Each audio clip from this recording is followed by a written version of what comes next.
National prayer day ہے.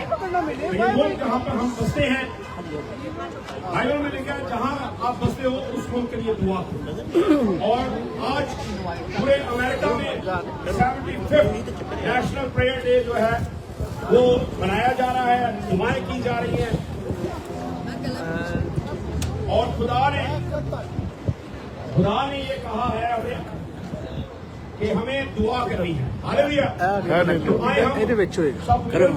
دعا کرتے ہیں اس ملک کے لیے. آسمانی باپ, آج اس موقع پر ہم سارے ایک دل, ایک جان, ایک روح ہو کر تیرے سامنے آتے ہیں اور امریکہ کے لیے, یونائٹڈ اسٹیٹس آف امریکہ کے لیے سلامتی اور برکت کی دعا اپنے خدا یسوع مسیح کے نام سے ہم کرتے ہیں. خدا اس ملک پر ہمیشہ تیرا ہاتھ بڑا رہے, تیری سلامتی ہمیشہ اس ملک کے اوپر ٹھہری رہے. I want to say some history about the National Day prayer. The National Day of Prayer began in America during the American Revolutionary War in 1775. When leaders called for a day of prayer and fasting for the nation. Over the years, presidents such as George Washington and Abraham Lincoln continued the tradition during important times in history. In 1952, Harry S. Truman officially made it a national observance, and in 1988, Ronald Reagan declared it would be held every year on the first Thursday of May. That's why we are praying here all over New York, all over America. Every church is praying right now and entire day, in evening, morning, and afternoon. So let's pray. Bow your head, close your eyes. I want to pray for America. اور جتنے بھی اعلیٰ حکمران ہیں ان سے یہ ہماری demand ہے کہ پلیز سب کو اپنی بیٹیاں جانے, اسٹیٹ کی بیٹیاں ہیں, اس لیے اگر وہ اس طرح کا درد رکھیں گے تو آپ دیکھیں گے کہ وہاں پر بسنے والے لوگ اب بھی آپ کے لیے دعائیں کرتے ہیں اور پرزور طریقے سے دعائیں کریں گے, اور ہمیں خدا جو ہے نا انٹروین کر کے بہت بلندیوں پر لے کے جائے گا. اگر پاکستان بلندیوں پر جانا چاہتا ہے تو میں پاکستان کے حکمرانوں سے کہنا چاہتا ہوں, پلیز منورٹیز کا خیال کرے, خدا اس ملک کو سر بلند کرے گا. السلام. ماریہ شہباز صرف ایک نام نہیں, ایک بیٹی کی چیخ ہے جو انصاف مانگ رہی ہے. ہر بیٹی کو خوف نہیں, عزت اور تحفظ کے ساتھ جینے کا حق ہے. زبردستی مذہب تبدیل کروانا اور کم عمری کی شادی انسانیت کے خلاف ظلم ہے. اقلیتوں کی بیٹیاں بھی اس ملک کی بیٹیاں ہیں, انہیں نشانہ نہیں تحفظ بنانا چاہیے, تحفظ ملنا چاہیے.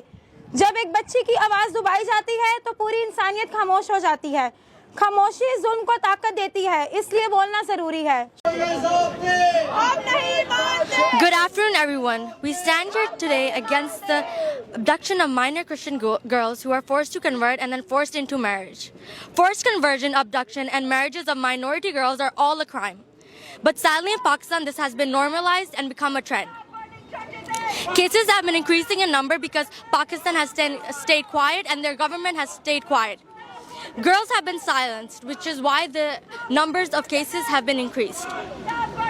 We are gathered here today to stand for justice and to raise our voices against their injustices. Every child deserves safety, freedom, and the right to live without fear. No child should ever be taken from their family, their faith, or their future. We also call on Pakistan to take action and deliver justice to every girl and every family affected by these crimes. No family should have to suffer in silence while their daughters are taken from them. And until this issue is resolved, we will continue to raise our voices and we will not stay silent. Thank you. جو کہ ہمارے federal minister تھے سابقہ, وہ آج address کریں گے یہاں پر سب کو.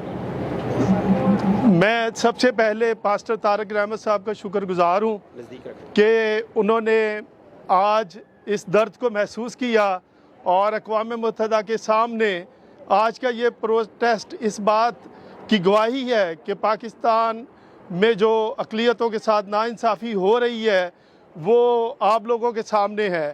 اور آج پاکستان کے جو کرسچنس ہیں جو اس وقت امریکہ میں سیٹل ہیں وہ اقوام متحدہ کے سامنے پروٹیسٹ کر رہے ہیں پاکستان کے جو مسیحی بچیاں ہیں ان سے اظہار یکجہتی کے لیے. تو میں آپ لوگوں کو بتانا چاہتا ہوں کہ اس وقت پاکستان میں غیر مسلم جو ہیں وہ اپنے آپ کو غیر محفوظ سمجھتے ہیں. ان کی اس حوالے سے آپ نے دیکھا ہوگا کہ کوئی بھی واقعہ آپ دیکھ لیں, بچیوں کے ساتھ زیادتی کا ہو, فورس کنورژن کا ہو, بچیوں کے ساتھ شادی کا میٹر ہو, یہ آپ سب لوگوں کے سامنے ہے. میں یہاں پر افسوس سے یہ کہنا چاہتا ہوں کہ آج پاکستان سے جو غیر مسلم ہیں وہ حکومت کو بھی سوچنا چاہیے کہ کیوں مائیگریٹ ہو رہے ہیں.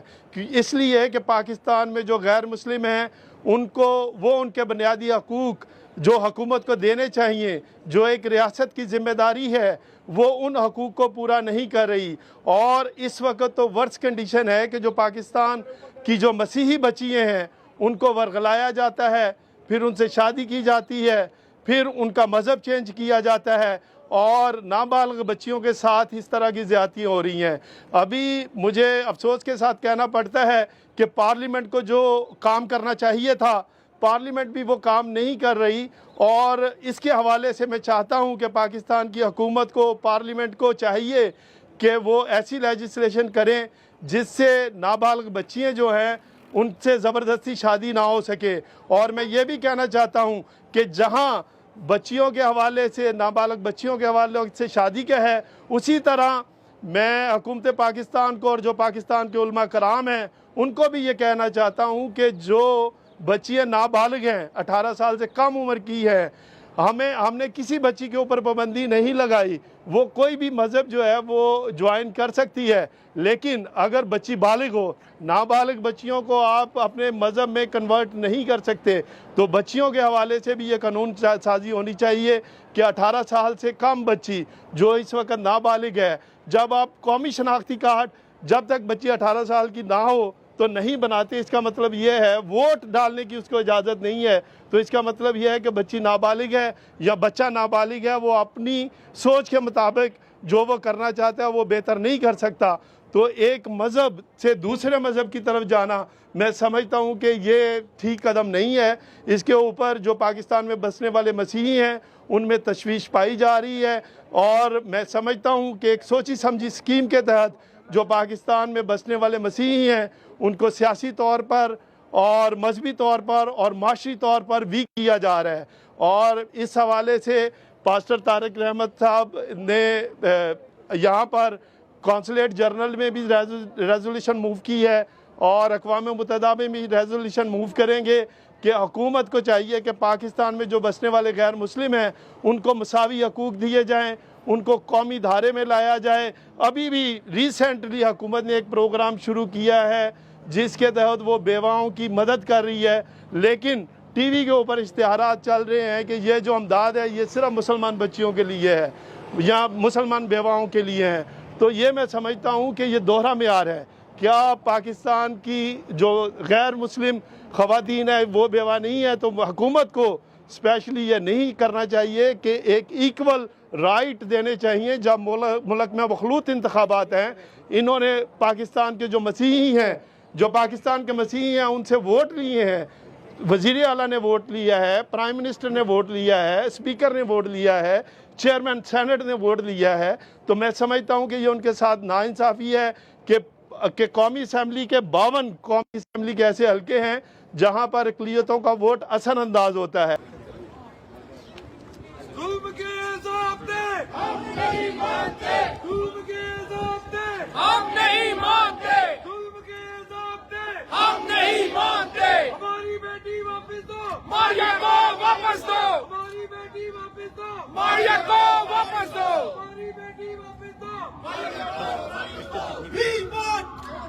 We want justice. We want justice. We want justice. Stop forced conversion In Pakistan. Stop forced conversion In Pakistan. Stop forced conversion In Pakistan. We want Justice. We want Justice.